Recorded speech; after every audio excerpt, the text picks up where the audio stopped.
Hello and welcome to Stay Paid, the sales and marketing podcast from ReminderMedia, where we talk about the strategies and tactics to help you grow your business so you can live a life of freedom. But you must take action today. Previously, we brought back 4 of our best interviews from 2018, and now we're bringing back 4 more. If you haven't had the chance yet, be sure to go back and listen to part 1. This first clip is from our interview with Dane Carter, who shared with us the importance of being honest and authentic with your online presence. And I was talking to you before the podcast because I've been so impressed watching your Instagram, right, and how you've grown your Instagram. Can you talk to us? You know, you laughed and joked and said the blue check mark, right? So I'm really curious to hear, because you've gone from the time I've known you from like 70,000 followers to 162,000 followers. And I mean, that's in a matter of a couple months here. And now you've gotten the blue check mark by your name. What did that process look like of growing your Instagram following? Like, how did you go about that? I'm seeing the content you're posting. You're posting, obviously, these motivational quotes, but also videos. You're going live. But talk to me a little bit about that. Sure. So on that particular platform, probably about like a year and a half ago, I was having a meeting once again with Gary Vee. And I'm like, this is going to be a very Can I ask you how you got that connection with Gary Vee? Because I think that would be interesting to hear. Sure. It was super random. So probably 2.5 years ago, I found his content, and it was like in the middle of the night, and I was like, who's this clown? And then I was like, he sounds a lot like me. And then it was like, oh, this guy, yeah, he lines up with me for sure. And he was doing a show with Tony Robbins. It was like a huge show, and I just happened to be listening to it in my car. And he said that he's going to be launching this thing where you fly to New York, you're going to pay him like 10 grand, and you're going to spend the entire day with like him and his team. If you're interested, shoot me an email. I literally emailed him right then and there, and then probably about a month later, somebody from his team shot me an email, and I responded. I'm like, I'm all in. I would love to do the first one. Wow. And that was it. And we hit it off, and I hit it off with his whole team. And it's so funny how I work. I was like, all right, everybody in that whole building is going to know who I am when I leave. I'm like, I don't know how I'm going to do it yet, but this is what I'm going to do. So I literally went and found Gary a signed helmet from the Super Bowl that the Jets won in 1967. Oh, that's brilliant, man. That's brilliant.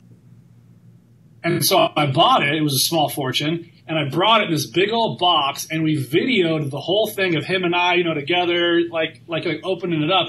But he was just like, dude, that was so nice. He's a good dude. He's a really good dude. He's just like, dude, that was so nice. It was so awesome. And then we hit it up. And then I sent every person on the whole floor a present. So this huge box, shows up one day to the office, and everyone was like, it was small and it was wrapped, and I had my business card on it. Dang. And then now I can just email all those people. I can call them when it's like, and now I've got these great relationships with these people that I can call, and I'm like, hey, what would you do? Dude, that is so good. That is so good. You're just making an impact. It's opportunity. I learned, because I was poor at a very young, you cannot pass up certain opportunities, and you might not get them again. So for me, it was like, I'm going to make a huge impact. And we started talking about Instagram, and I was like, this is going to be a very important platform. He's like, it's going to be the biggest. So I tripled down on everything on Instagram. My Instagram page was this perfect page in the beginning. Everything was a perfect shot. It was a perfect quote. Everything was curated. And it was okay, but it just wasn't getting any traction, because you couldn't see to me, and you couldn't get into my life at all. You just saw this facade that I was kind of putting out. So what I did is I changed the whole thing up. So what did that look like? So when you changed it up, so your whole Instagram, because, in our own business, we've struggled with this. I know the hardest part for our audience when it comes to social media is you don't know what to post. And the things you do post, you're trying to get that perfect shot. And so how did you change it up? Did you just become more authentic? What happened there? It was becoming vulnerable. And it was exactly what, again, just keep saying his name, but it's my man, Gary Vee is like, dude, document versus create. No one gives a about lighting. Just like put it out there. So I got really vulnerable and just really honest. And what like completely catapulted everything was my Instagram stories. So I still left everything that was nice. And I mean, but it was way more of me personally. But in my stories, it was like a vlog. So I use my Instagram stories as a daily vlog. It's got me, my kids, the wife and meetings and all the stuff I'm doing. There's 15 to 20,000 people that view my stories, each one, every single day. Wow, man. And what happens is they, as in all of Instagram, love it when you post between 10 and 20 stories a day. It drives you to the top of the algorithm. So by doing stories, it gives more pull to your entire feed.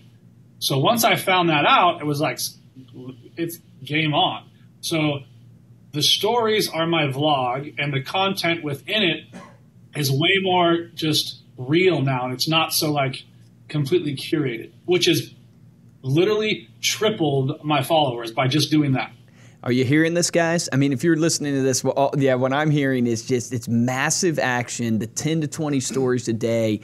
I even said this to you literally, yesterday, Josh? I literally told Josh when we were talking about social media, I just said, man, my life is too boring. Like, I don't know what I would vlog about. Like, my life is too boring. This is the struggle that we all face. I mean, I'm running a multi-million-dollar business and still face this struggle in my own mind.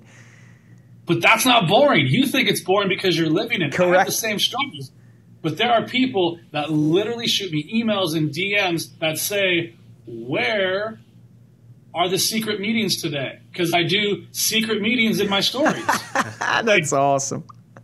It's like started this whole thing. Like, I think it's boring, but a lot of people don't. There are people that really want to know your journey. Yeah. Your journey is very specific to you. You've built this incredible business. So true. You guys have an amazing product. If you're 21 years old, like, that's what they want to know. They don't want to see you at the very top of Everest. I'm a billionaire. I did it. Nobody gives a about that part. Amen. They want to see every step and every punch in the face you take. Our second clip comes from our interview with Jillian McGowan, a new entrepreneur who has set out to become the master of her niche. So you obviously have been practicing insurance for a while. So what was it that made you want to start your own business? How long have you had a business now? I just hit my year mark. Okay, Woo! Just hit your year. So congratulations. Yeah. Awesome. Thank so you're you. in the thick of it right now, just branching out on your own. So that's really great. This is going to be really tangible then for our audience. Yes. So what made you want to start a business on your own? Because we probably have a ton of people listening to this who are working for someone else. And they might be thinking to themselves, hey, I want to start my own business. So what made you want to do it? And then what were the practical steps you took to get there? Okay, are you ready for this story? Because hold on to your seat, Josh. It'll make any sales-loving individual a little frustrated, but pain has purpose. So when I moved down here, I had 4 different jobs. I had the bachelor's degree and was like, man, when I moved to Georgia, just wait. I'm going to get this killer job that's going to change my life because I have a degree and I have 10 years of experience. No, that is actually not what happened. I came down here and could not get a job in my degree field. And there is a humongous Aflac like corporate down here. And I had 10 years of insurance experience and a bachelor's degree in finance. So I thought I would be able to get a job. It didn't happen. I had 4 different jobs and I got to this 6-figure mark was like my goal. Financially, like when I hit 6 figures, I've made it as a human in America, you know? And then I got there and it sucked still a lot. And so the last job I had, I told the owner, it was a smaller motorcycle dealership. I was like, look, I'm going to help you guys grow because I'm awesome. We're going to do this many bikes a month. you pay me like this. I was a sales manager and finance. So I worked the front of the deal as well as the back of the deal. And the back of the deal is where the insurance stuff is, like warranties and things like that.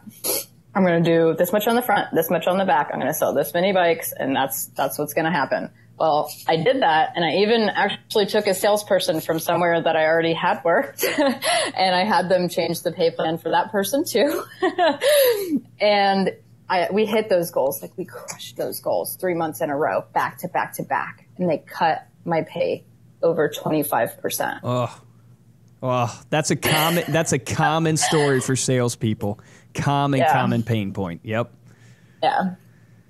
So I got really super angry. And I was, I went home, and my husband was excited, cause ever since he met me, he's like, come on, just go do your own business. Like he's been telling me, like, do it, Good for him. Just do it. So I finally came home one day, and I was so mad, and he was frustrated about it too. But honestly, now that's one of the best things that's ever happened to me, because it made me so upset to a point where I took the leap of faith to open up my agency. It might sound corny and cliche that, a lot of times the best things come from the things that you didn't get. So I think the country song is "Thank God for Unanswered Prayers," right? But the point being, you don't know the country song. Josh is not a country music fan. But the point is, it's a good reminder. This might not be hitting you exactly at this point in time, but I hope it's hitting somebody that's listening to this. That so often, all the interviews we've done so far, my friends that own businesses, everybody has that story that it's literally from the suffering that gave them the inspiration in the path that led them to be where they're at today. So you're a year into the business. So we talked before we came on the podcast. The number one question we get from our clients, from our audience is, how do I generate leads for my business, right? So could you just give us a little bit of the detail of, you've started this insurance firm, right? And you're doing the motorcycle side of it, or, the vehicle side of it. How do you go about generating new business for your, insurance company? What are some of the tactics that you're using to give to our audience something maybe tangible that they could try to implement in their business? It's going to sound cliche, but niche is the number one thing that I am going to say. But I am the best example of a niche. If you don't believe it, come watch me. Oh no. I'm sorry. Sorry, interruption. That's somebody trying to get insurance from me that I told I was not going to be available at 5 o'clock. I love it, guys. That's real business right there. What you just experienced is what you all deal with. That is real life right there. That's real life. And here's the other thing. That is a customer that is calling me from a dealership. I have relationships with salespeople inside of dealerships. I work past 5 o'clock. I'll call that customer when I get done with you guys, and I'll write his insurance policy. It's on a Grom. He's a great guy. It's after 5. Every other insurance person went home. I'm going to write that insurance policy. Oh, that's awesome. That is a huge takeaway. The relationships, did you notice right there, is that what she's done when she talks about the dealerships, she's building relationships that can source her the leads. So a practical application for everybody listening to this is, who are the vendors that we all think about vendors, right? We all think about, if you're a real estate agent, it's your mortgage professional that's servicing the mortgage, right? But don't think about them as vendors. Connect at a relationship level. You're literally connecting with the salesperson in the dealership is what you're doing. Our third clip is from our interview with Leonard Shipman, the CEO and owner of RE/MAX Direct Realty. One of the ideas that I came up with was this concierge concept, and how as a new agent do you grow your advocacy sphere when you're starting from ground zero? And there's a good question. I mean, I'll ask you guys that question. What would your answer be to that question? I love it, man. Hey, here's what I always tell people right away, right? There's 3 categories I think you need to look at right away when you're building your sphere that people ignore.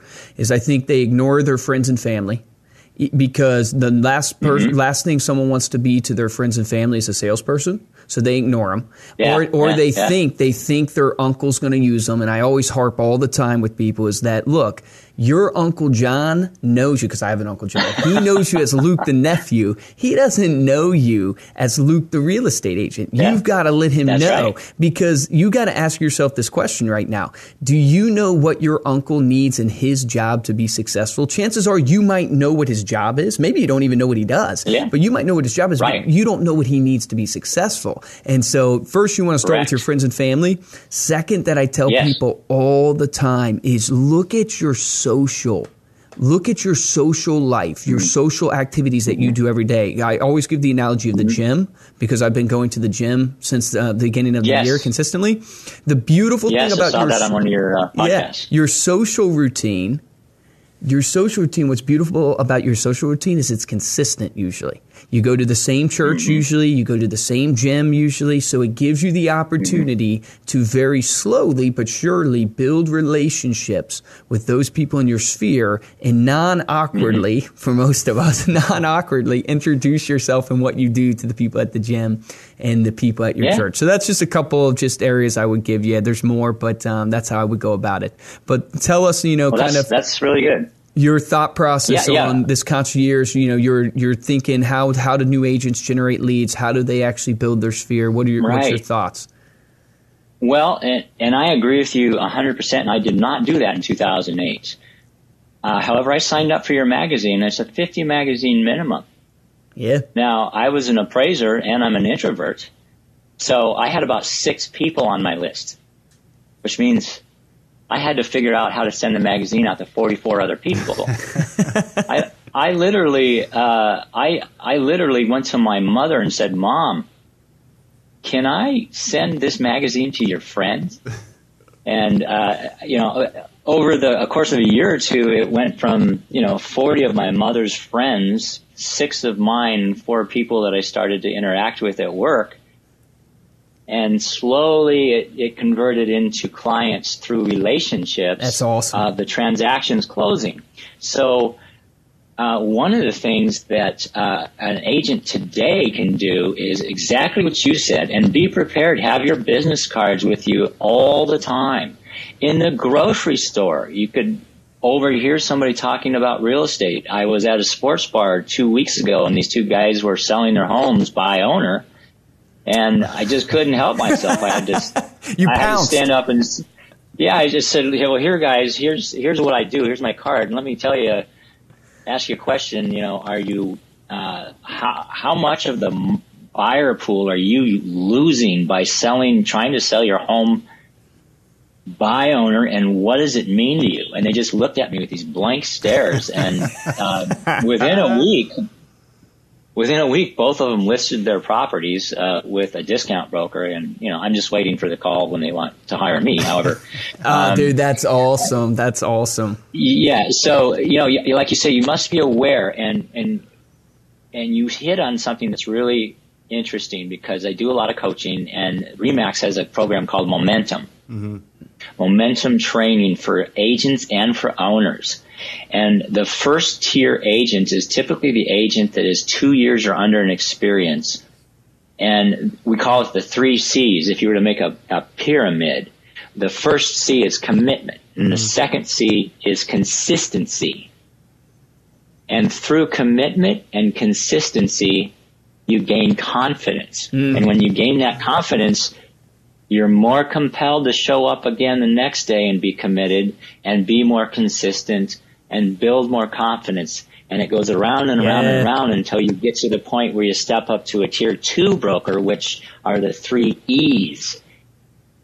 E as in energy. So then you develop the endurance to take what you've learned and create effective, that's another E, and efficient systems, systemization that you can now use to leverage away. So without getting into the entire business model of a realtor, let me just say there are 4 models.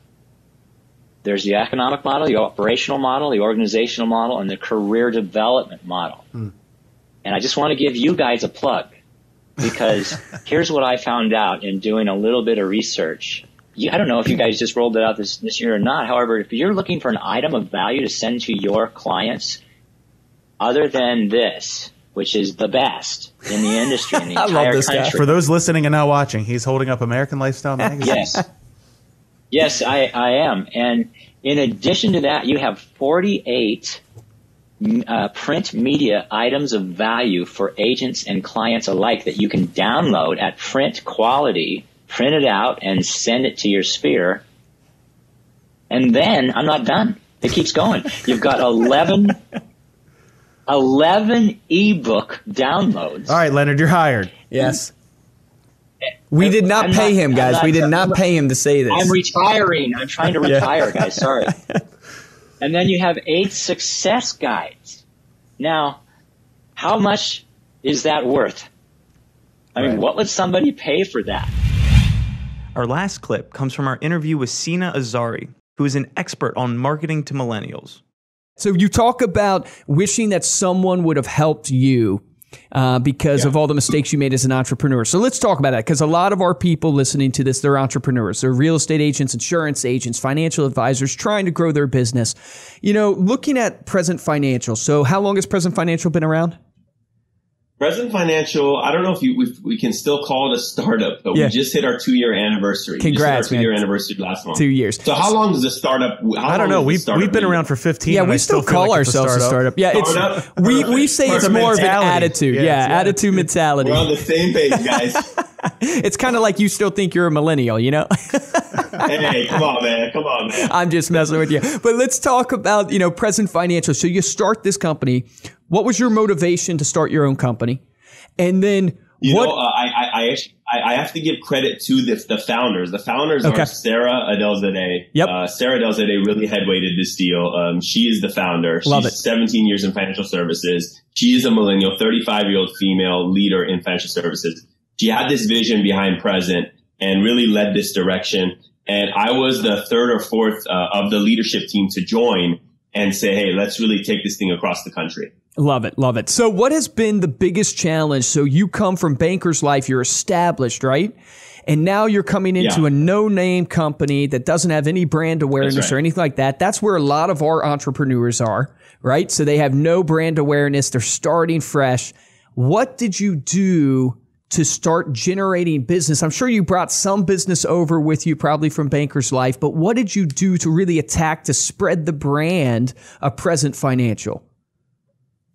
Just to add a little detail, we had a non-compete with Bankers Life, which in California they don't apply. But out of respect for the company for what they did for me, I didn't bring any business over. Wow. And one thing that I did observe before I made the shift and move over is Bankers Life and many of the larger insurance carriers, great companies, but they're being led and still marketing the way we used to prior to the new era. And when I say the new era, specifically the last 10 years, everything that we are involved in today technologically didn't exist just 10 years ago. But most of these companies are still operating as if these tools and platforms don't exist. So for me, it was a matter of saying, hey, I'm either going to, I don't want to say it negatively, but I'm either going to end up dying with this company that, in my opinion, was already starting to die in their strategy, or I'm going to get uncomfortable and lead the initiative of how the industry needs to start marketing. Oh, that's powerful. And we're starting to see a big shift. I mean, the average age of an advisor in financial services is 55 years old. In my opinion, that's very young. But as far as technologically advanced, no. 55-year-olds in general, they're not engraved in web design, social media, and connecting the way we all do today. So you're basically taking the strategy. One, I love the statement that you made, is that you had to get uncomfortable or you're going to die. And that's the truth, man, is if you're not uncomfortable, you're not truly living, baby. So I love that. I love that statement. But here's I guess what I want to touch on is you're saying you started marketing in a new way, which is what you're hinting at is using social media and the technology that's available now to grow Present Financial. Can you give us some details of like how you've gone about growing your social media? And let's talk about like the platforms that you like to use the best. And are you getting leads from it? But, how did you go about that process? Sure. Well, let me share with you in general, most of the old school leaders or executives that are building a business and their brand, they're unfortunately, I believe, a little bit intimidated or threatened by competitors in the same industry and same segment. And one thing that I wanted to do as an executive and as a leader is, instead of being threatened and push back the competitors, was I felt that if we came closer and started to work together and share ideas, not internally, but industry-wide, then we could start to strengthen our relevance in the industry as leaders and as brand creators or developers. So one thing that I wanted to do was, which has helped, it's not only social media, but using these platforms, I immediately, when I left Bankers and joined as an executive with Present, was I reached out to all of the executives of these large billion-dollar carriers. One is, as a broker, we contract with 120 of them, so they see value in Present, and that relationship was easy to build. But second, all the larger carriers that are considered captive, where they only offer their own product, I still initiated relationships with them and sort of brought them into my circle and said, hey, I think that we can all make an impact if we start to work together, instead of trying to conceptualize small on what we could do internally within our companies. And that's really what I think was new to the industry, that people were like, wow, we finally have someone that's not threatened by someone else's success. Wow, that's actually, it's so funny, because when you usually get into business, you usually don't talk to the competition at all. You literally have almost like a battle against them. You're doing the complete opposite, which is you're embracing the competition and saying, hey, look, yes, we compete, but if we join together as forces, we actually are spreading the relevancy of why someone needs an insurance agent, why someone needs a real estate agent, versus going at each other, more speaking to each other and helping us spread the word. I love that. We hope you enjoyed this best of episode of Stay Paid. If you liked any of the clips you heard, make sure to check out and download the full episodes to hear everything these amazing guests had to say. While you're at it, make sure to give us 5 stars and a comment on what you think about Stay Paid. It really helps us out and allows us to bring in even more guests in order to help you perform and excel in your business. And last but not least, remember, the only difference between a top producer and a mediocre one is that top producers take action. So make sure you take action on what you heard today, and thank you for listening.